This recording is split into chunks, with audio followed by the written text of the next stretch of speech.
¿Nunca te robaron? ¿Nadie irrumpió en tu vida y se llevó tu paz, tu dinero, ni tu futuro? ¿Lo entregaste tú, en silencio, con educación, con una sonrisa en el rostro? Porque en algún momento te enseñaron que decir no te convierte en mala persona, que guardarte algo para ti es egoísmo, que amar significa dar sin medida y que la generosidad no tiene techo. Pero, ¿y si esa única creencia, esa lección transmitida a través de la cultura, la religión y la crianza, te ha estado arruinando silenciosamente durante toda tu vida? No de forma dramática, no de golpe, sino poco a poco, como un grifo abierto en una casa donde nadie nota la factura del agua hasta que el daño ya está hecho. Este no es un mensaje para volverse frío, no es un permiso para dejar de importarte los demás. Es algo mucho más incómodo que eso. Es la conversación que nadie tuvo contigo cuando más la necesitabas, la que habla sobre la diferencia entre ser bueno y ser sabio. Y hoy esa conversación comienza ahora. La trampa de la generosidad. Existe una creencia tan profundamente tejida en la manera en que la mayoría de las personas fue criada, que cuestionarla se siente casi inmoral. Suena así: una buena persona da, una buena persona ayuda, una buena persona nunca le cierra la puerta a nadie. Si tienes algo y alguien más lo necesita, lo compartes, sin preguntas, sin condiciones, sin dudarlo. Desde la infancia, esta idea se reforzó en cada momento. En la escuela te elogiaban por compartir. En la iglesia o el templo te enseñaban que dar es sagrado y retener es pecado. En las reuniones familiares, quien más daba era celebrado. El que decía no era murmurado en los rincones. ¿Qué tipo de persona se niega a ayudar a su propia familia? ¿Qué clase de amigo dice no cuando alguien lo necesita? Y así esa lección se calcificó en identidad. Ser generoso se volvió sinónimo de ser bueno. Tener límites se volvió sinónimo de ser egoísta. Y a lo largo de los años, a lo largo de las décadas, esa identidad moldeó cada decisión, cada sí dado bajo presión, cada no tragado en silencio, cada sacrificio hecho no por amor, sino por el desesperado miedo a ser visto como alguien que no le importan los demás. Pero aquí está la verdad que nadie incluyó en esa lección. La generosidad sin discernimiento no es una virtud, es una vulnerabilidad. Y las personas que la explotan rara vez son los monstruos que uno imagina. Con frecuencia son personas a quienes amas, personas que te sonríen, personas que te llaman su amigo más cercano, personas que simplemente han aprendido, consciente o inconscientemente, que tú no sabes decir no. La psicología tiene un nombre para esta dinámica. Los investigadores que estudian el comportamiento complaciente han descubierto que la incapacidad de establecer límites casi siempre está enraizada no en el amor, sino en la ansiedad. El dador crónico no da desde la abundancia, da desde el miedo, miedo al conflicto, miedo al rechazo, miedo a ser etiquetado como difícil, ingrato o frío. El dar, en este caso, no es generosidad en absoluto, es una transacción. Das tu paz, tu tiempo, tu nombre, tu energía y a cambio recibes aprobación temporal, alivio momentáneo del malestar y la frágil sensación de que eres necesario. Ese intercambio siempre termina de la misma manera: vacío. Yokoi Kenji, cuya filosofía une la sabiduría ancestral de Oriente con las realidades modernas de la vida cotidiana, habla con frecuencia de un concepto que la cultura japonesa encarna en su núcleo: la idea de que el orden no es la ausencia del amor, es su expresión más sofisticada. En Japón el hogar no es simplemente un espacio físico, es una atmósfera, un ritmo, un sistema vivo de valores. El mundo moderno ha perdido esta comprensión. En su lugar predomina otro mensaje: da más, ayuda más, estate disponible más, publica sobre tu generosidad, muestra tus sacrificios en público. Y cuando estés agotado, exhausto, resentido y confundido sobre por qué tu vida no avanza, cuando sientas que algo invisible trabaja en tu contra, el mundo lo llamará mala suerte o mal momento. No te dirá que mires quién ha estado alimentándose de tu mesa. La pobreza no siempre comienza cuando se acaba el dinero. Con frecuencia comienza mucho antes, en el momento en que una persona pierde la capacidad de distinguir entre una llamada genuina de auxilio y un patrón habitual de aprovecharse. En el momento en que confunde la obligación con el amor en el momento en que confundes ser usado con ser necesitado. Así que antes de nombrar las 8 cosas específicas que debes dejar de dar, comprende la raíz de por qué esto ocurre. No es porque seas débil, no es porque seas ingenuo, es porque fuiste entrenado a fondo, de manera persistente y con las mejores intenciones para creer que tu valor ante los demás se mide por tu disposición a sacrificarte por ellos. Ahora este entrenamiento te ha costado más de lo que sabes y es hora de desaprenderlo. Los 8 robos silenciosos. Llegamos ahora al corazón del asunto. No una lista para ojear y olvidar, sino 8 formas específicas en que personas ordinarias y bien intencionadas sangran sus recursos más irreemplazables, lenta, invisiblemente y casi siempre pensando en la comodidad de alguien más. La primera cosa que debes dejar de dar es tu paz. Pero considera cuán concreto es en realidad. No firmaste un contrato, no entregaste una posesión y sin embargo la diste cada vez que respondiste la llamada de alguien que solo sabe hablar en caos, cada vez que entraste en una conversación que sabías te dejaría más ansioso que antes, cada vez que permitiste que el desorden emocional de otra persona reconfigurara la frecuencia de tu propio hogar. Lintan te cedó. La paz no es pasiva, es un entorno vivo que o proteges o descuidas y cuando se va las consecuencias son físicas, no solo emocionales. El sueño se deteriora, la concentración colapsa, el rendimiento en el trabajo sufre, la paciencia con las personas que más amas, tus hijos, tu pareja, tú mismo, se evapora.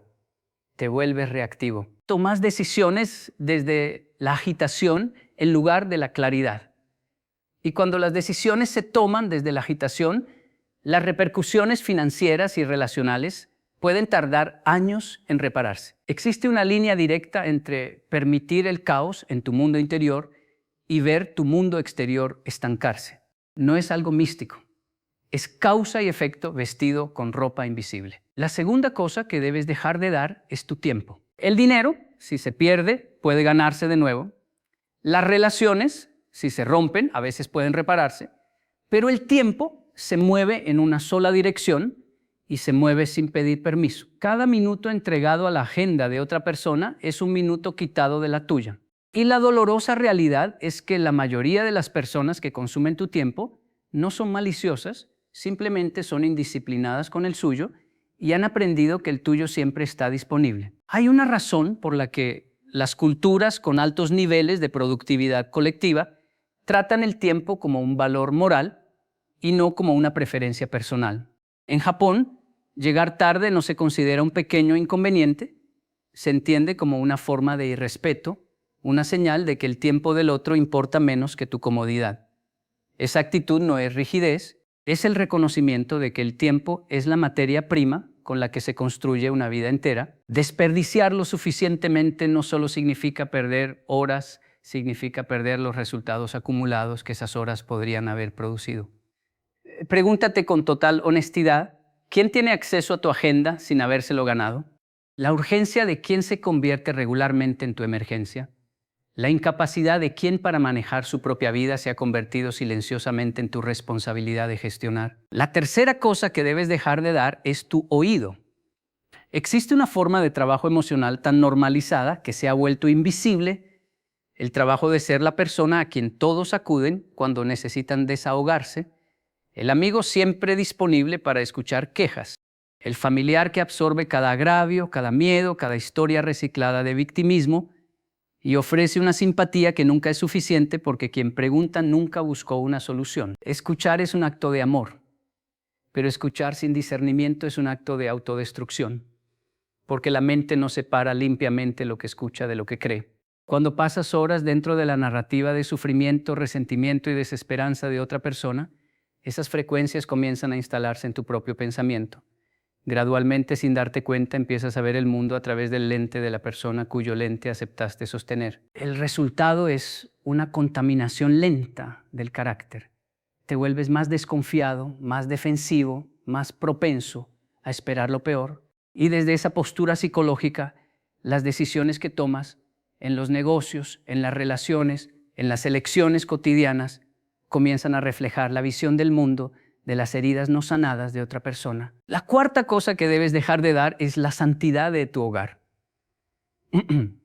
Tu hogar no es simplemente una dirección, es una cultura, un conjunto de hábitos, ritmos, valores y tonos emocionales que o apoyan o socavan la vida que intentas construir. Cuando permites que personas entren a ese espacio sin criterio, no solo invitas cuerpos, invitas sus patrones, su ruido, sus conflictos, sus historias no resueltas. Y esos patrones son contagiosos en la manera en que los hábitos siempre son contagiosos lentamente y luego de golpe. Una visita temporal que se convierte en estadía permanente. Un huésped que lleva sus discusiones a las habitaciones donde duermen tus hijos. Una presencia que hace que tu hogar se sienta menos como un refugio y más como una sala de espera para las crisis de los demás. El efecto acumulativo sobre la armonía familiar, sobre el desarrollo emocional de los niños, sobre la intimidad romántica entre los cónyuges, raramente se contabiliza hasta que el daño ya es estructural. La quinta cosa que debes dejar de dar es tu nombre, tu firma, tu reputación. Aquí es donde lo invisible se vuelve legalmente vinculante. Cuando alguien te pide que cofirmes un préstamo, que registres algo a tu nombre, que actúes como garante de una deuda que no es tuya, te está pidiendo que pongas en juego tu identidad en su fiabilidad y tu nombre, tu crédito, tu credibilidad, tu posición pública, no es simplemente un activo social, es el cimiento sobre el que se construirá cada oportunidad futura. En culturas donde la reputación se entiende como irreemplazable, esta petición nunca se haría a la ligera. Y sin embargo, en nombre de la lealtad y la confianza, las personas firman su nombre en obligaciones que no crearon, para situaciones que no eligieron, y luego observan cómo la persona en quien confiaron desaparece cuando llegan las consecuencias, dejándolas solas con una deuda, un expediente legal o una puntuación crediticia destruida que tarda años en restaurarse. Tu nombre es una puerta. Presta la llave a la persona equivocada y abrirá habitaciones que no podrás cerrar. La sexta cosa que debes dejar de dar es tu dinero sin claridad. Este no es un argumento contra la generosidad financiera. Es un argumento contra las decisiones financieras tomadas bajo presión emocional. Existe una diferencia profunda entre elegir ayudar a alguien desde un lugar de genuina disposición y capacidad genuina y dar dinero porque te sientes demasiado culpable o demasiado asustado para decir no.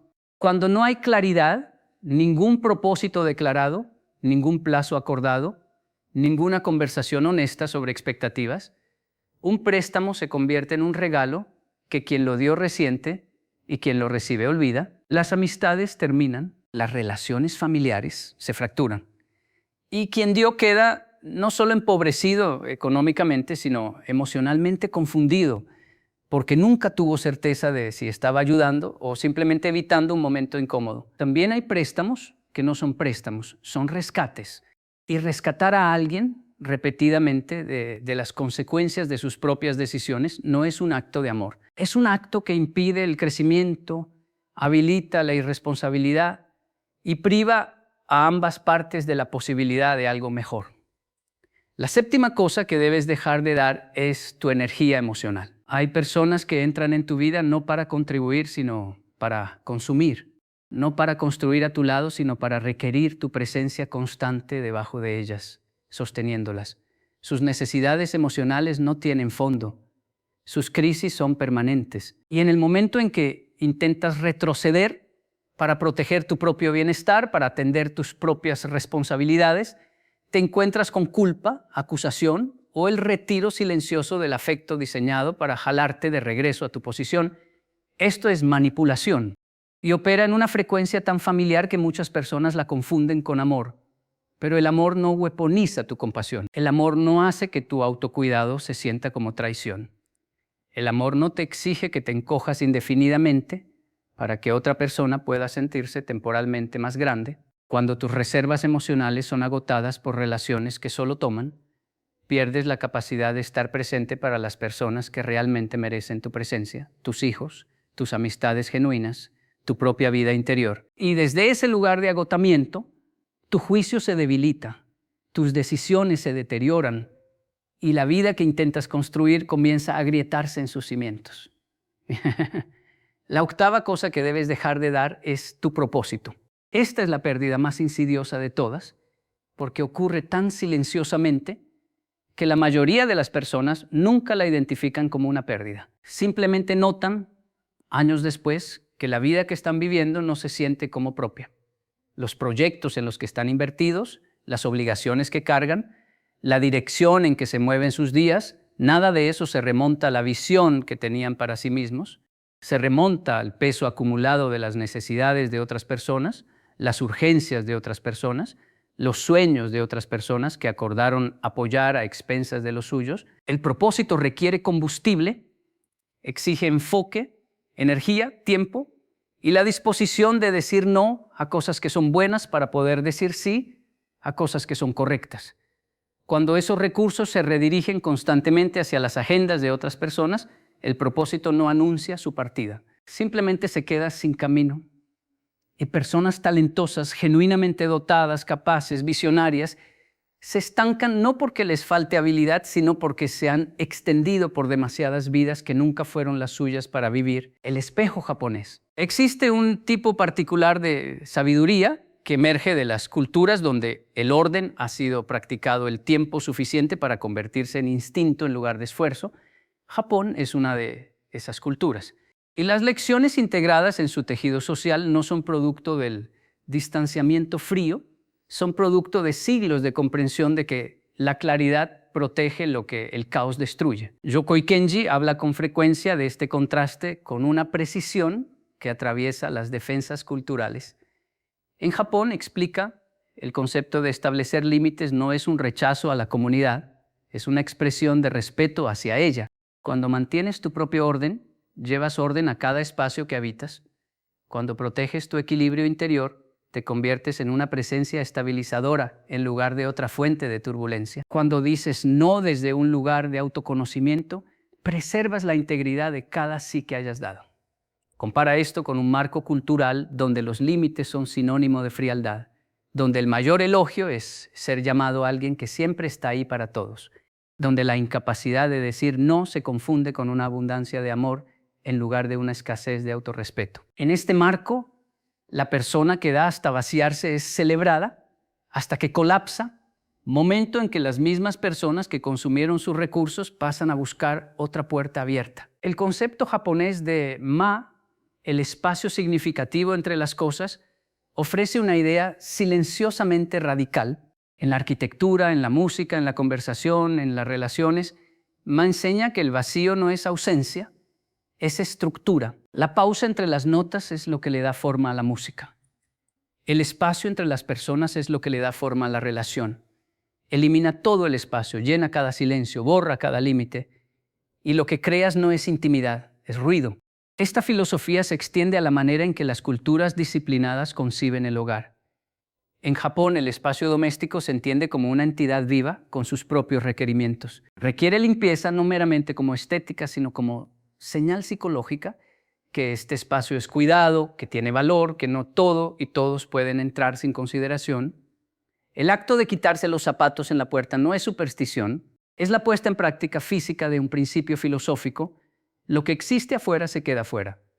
Lo que entra al hogar es elegido. Considera ahora el enfoque hacia el tiempo en culturas con valores estructurados. La puntualidad no es obsesión, es una forma de respeto hecha visible. Cuando llegas a tiempo, estás comunicando algo preciso. Tu presencia aquí importa, tu tiempo importa, y porque lo entiendo, lo honoré. Cuando llegas perpetuamente tarde, o cuando permites que otros consuman perpetuamente tus horas sin responsabilidad, estás comunicando lo contrario, que el tiempo, el tuyo o el de ellos, no tiene peso real, y considera la reputación.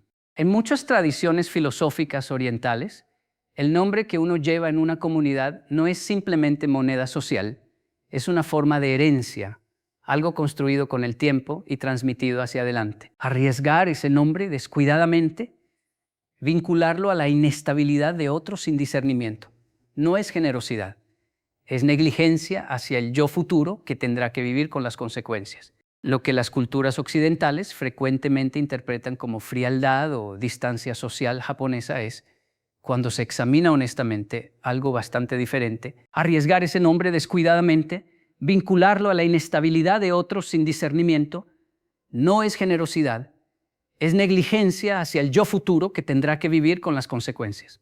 Lo que las culturas occidentales frecuentemente interpretan como frialdad o distancia social japonesa es, cuando se examina honestamente, algo bastante diferente. Es el reconocimiento de que una vida plena requiere espacio protegido, que las relaciones profundas requieren acceso elegido, que lo más amoroso que puedes hacer por las personas que verdaderamente importan es asegurarte de llegar a su puerta completo, no agotado, no resentido, no cargando el peso de cada crisis en la que te dejaron culpar para absorber. Yokoi Kenji lo expresa bellamente cuando observa que la pregunta nunca es si ser bueno o tener límites. La pregunta es si entiendes que los límites son lo que hace que la bondad sea sostenible. Un río que no tiene orillas no es un río en absoluto, es una inundación, y las inundaciones no nutren, destruyen. El mundo moderno, inundado de mensajes sobre disponibilidad radical y entrega incondicional, ha confundido la inundación con el río y al hacerlo ha producido generaciones de personas exhaustas, sobreextendidas y espiritualmente agotadas que no pueden entender por qué, a pesar de toda su entrega, sus propias vidas permanecen tan persistentemente vacías. La respuesta, como casi siempre, era visible todo el tiempo en la sabiduría de culturas que aprendieron hace mucho tiempo lo que cuesta vivir sin orden. La lección nunca fue dar menos, fue dar con la claridad que convierte la generosidad en algo que realmente sirve, en lugar de algo que simplemente desaparece. La psicología de la trampa del sí, la psicología de la entender por qué algo es perjudicial y seguir haciéndolo de todas formas. Esta es una de las experiencias más frustrantes de la psicología humana. Sabes que no deberías contestar esa llamada. Sabes que esta persona nunca ha cumplido una promesa. Sabes que prestar tu nombre en esta situación terminará mal. Y sin embargo, cuando llega el momento, la palabra que sale de tu boca es sí, cada vez. Esto no es debilidad en el sentido en que la mayoría de las personas entiende la debilidad. Es algo mucho más específico, una respuesta neurológica y emocional profundamente condicionada ante la amenaza de la desaprobación social. Los investigadores que estudian el comportamiento de establecer límites han encontrado que para muchas personas la anticipación de decir no activa la misma respuesta de estrés fisiológico que el peligro físico. El ritmo cardíaco se eleva, el cuerpo se tensa, la mente comienza a calcular frenéticamente el costo social de la negativa. ¿Se enojarán? ¿Pensarán que no me importa? ¿Perderé esta relación? ¿Les dirán a otros que soy egoísta? Ante esa amenaza percibida, el cerebro hace lo que fue entrenado a hacer en la infancia, apacigua, suaviza el conflicto, produce la palabra que hará que la incomodidad se detenga, incluso a expensas del propio ser. Sí, por supuesto, lo resolveré, no te preocupes. El alivio que sigue es real.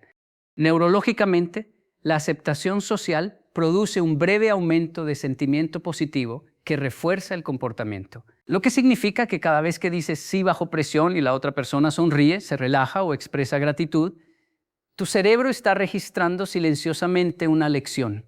Ceder se siente mejor que mantenerse firme. Y esa lección se reproduce en bucle hasta que decir no se siente no solo difícil, sino genuinamente peligroso. Agrega ahora las tácticas específicas que las personas emocionalmente manipuladoras, frecuentemente de manera inconsciente, emplean para mantener el acceso a tus recursos. Si no me ayudas, no sé qué voy a hacer. Después de todo lo que he pasado, ¿me vas a decir que no? Creí que éramos más cercanos que eso. Solo necesito esta cosa. Estas afirmaciones no son casuales. Están, ya sea por diseño o por instinto, precisamente calibradas para activar la respuesta de culpa en personas que han sido condicionadas a priorizar la comodidad emocional de los demás por encima de su propia claridad. La culpa es uno de los reguladores más efectivos del comportamiento humano jamás producidos. No necesita amenaza. Están, ya sea por diseño o por instinto, precisamente calibradas para activar la respuesta de culpa en personas que han sido condicionadas a priorizar la comodidad emocional de los demás por encima de su propia claridad. La culpa es uno de los reguladores más efectivos del comportamiento humano jamás producidos. No necesita amenaza, no necesita fuerza visible, Simplemente susurra que eres mala persona si no cumples, y para alguien cuya identidad está construida en ser bueno, ese susurro es más fuerte que cualquier argumento. También existe el fenómeno que los psicólogos llaman el costo hundido de las relaciones. Cuanto más tiempo llevas conociendo a alguien, cuanto más les has dado, más difícil se vuelve detenerse. No porque la relación sea genuinamente recíproca, sino porque detenerse se siente como admitir que toda la entrega anterior fue un error, y el ego resiste esa admisión ferozmente. Así que sigues dando, no porque sirva a ninguno de los dos, sino porque detenerse requeriría un ajuste de cuentas para el que aún no estás listo. La presión social y cultural amplifica todo esto. En comunidades donde la reputación es colectiva y no individual, donde tu posición está determinada no solo por tu propio comportamiento, sino por si tu familia aprueba, tus vecinos aprueban, tu comunidad religiosa aprueba, el costo de decir no se extiende mucho más allá de la relación inmediata, se convierte en una declaración sobre tu carácter ante una audiencia que nunca estuvo presente en la conversación. Esta es la arquitectura invisible de la trampa del sí. No está construida de malicia, está construida de condicionamiento, de miedo, del peso acumulado de 1000 pequeños momentos en que mantenerse firme se sentía más costoso que ceder. Y se refuerza cada día por una cultura que elogia al dador y cuestiona a la persona que se atreve a decir que su propia vida también tiene requisitos. Las enseñanzas de Yokoi Kenji regresan a una observación central. La persona que no puede proteger lo que ha construido no puede conservar lo que se le da. La disciplina no es solo la capacidad de trabajar duro o resistir la comodidad. La disciplina es también la habilidad de reconocer lo que te agota y rechazarlo de manera consistente, sin disculpas y sin confundir ese rechazo con un fracaso del carácter. El cambio no requiere volverse duro, requiere volverse honesto. Honesto sobre lo que genuinamente tienes para dar. Honesto sobre lo que una relación o situación particular realmente te cuesta. Honesto sobre la diferencia entre ayudar a alguien y simplemente hacerte menos visible como un límite contra el que pueden empujar. Porque esto es lo que la psicología revela en última instancia. Las personas en tu vida que genuinamente te aman no necesitan que no tengas límites, necesitan que estés bien. Necesitan que estés presente en el sentido más pleno, no desempeñando disponibilidad mientras corres vacío, sino realmente aquí, centrado, capaz del tipo de amor que requiere una persona estable para entregarlo. La sabiduría de la puerta cerrada. Hay un momento que llega para casi toda persona que ha vivido demasiado tiempo con puertas abiertas y sin criterio, un momento de profundo agotamiento que no es físico, no es médico, sino existencial. El agotamiento de una vida que no se siente propia, de días cuya forma fue determinada por las necesidades de otras personas, de un futuro que sigue retrocediendo no porque le falte talento o esfuerzo, sino porque cada recurso que posee ha sido redirigido continuamente lejos de él. Si estás en ese momento, o si reconoces su aproximación, lo que sigue no es un consuelo, es una dirección. Lo primero que debes entender es que cerrar una puerta no es un acto de miedo. Es un acto de arquitectura. No estás bloqueando el amor, estás determinando qué tipo de amor puede sostener estructuralmente tu vida. Una casa sin paredes no es un hogar acogedor, es una cimentación expuesta. Y no puedes construir una vida significativa sobre una cimentación expuesta, sin importar cuánto estés dispuesto a intentarlo. Cuando dejas de prestar tu paz a entornos de caos, no te vuelves insensible, te vuelves capaz de ofrecer genuina estabilidad a las personas que comparten tu vida real. Tu presencia real, centrada, sin contaminar por el estrés acumulado, se convierte en algo de valor en lugar de algo constantemente agotado. Cuando dejas de entregar tu tiempo a todos los que lo solicitan, no te vuelves inaccesible, te vuelves intencional. Las horas que proteges no se acaparan, se redirigen hacia el trabajo, las relaciones y el crecimiento que producirán algo que valga la pena proteger en primer lugar. El propósito no crece en los márgenes de una vida completamente consumida por las agendas de otras personas. Crece en el espacio que deliberadamente creas para él. Cuando te niegas a dejar que tu nombre se convierta en garantía de la inestabilidad de alguien más, no los estás abandonando.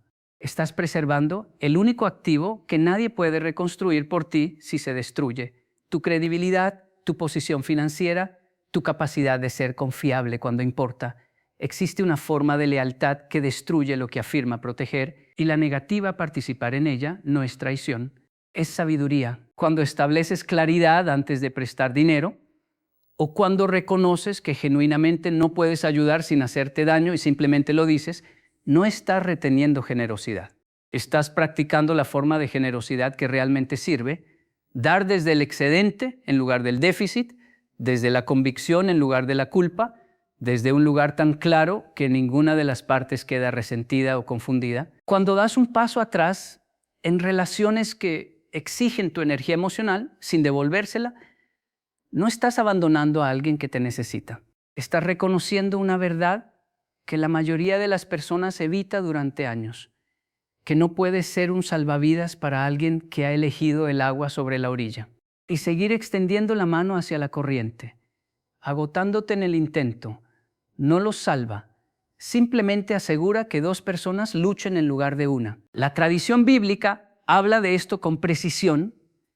La mayordomía, la administración responsable de lo que te ha sido confiado, no es un acto de egoísmo, es un acto de obediencia. Cuando tratas tu salud, tu claridad, tu propósito, tus relaciones como recursos a ser protegidos e invertidos sabiamente, no estás priorizándote sobre los demás.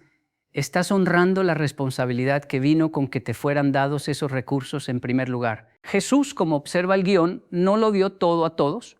Ayudó, pero también se retiró. Enseñó, pero también descansó. Amó incondicionalmente, pero también sabía, con precisión extraordinaria, la diferencia entre una genuina llamada de auxilio y un intento de usar su presencia para la agenda de otra persona. Ese discernimiento no era un defecto en su amor, era una expresión de su profundidad. Y aquí es donde los hilos filosóficos, el japonés, el bíblico, el psicológico, convergen en un único punto. El orden produce paz, la paz produce claridad, la claridad produce decisiones sabias.